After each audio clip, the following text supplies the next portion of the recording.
audio jungle.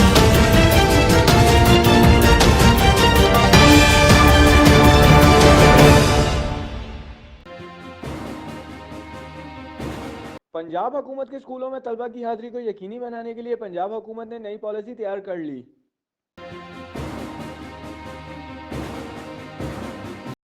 Punjab के सरकारी school में तलबा की हाजिरी को यकीनी बनाने के लिए पंजाब हुकूमत नया कानून ला रही है, जिसके मुताबिक वालिदैन को तलबा के गैर हाजिर रहने पर सज़ा दी जाएगी।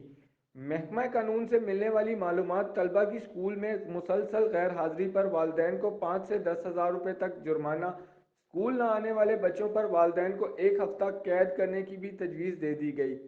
महकमा कानून के मुताबिक नए कानून की मंजूरी के लिए समरी वज़ीर आला पंजाब को अरसल कर दी गई है।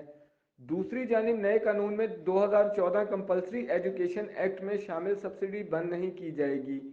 नए कानून में इमदाद जारी रहेगी, बल्कि सज़ा और जुर्माना शामिल होगा।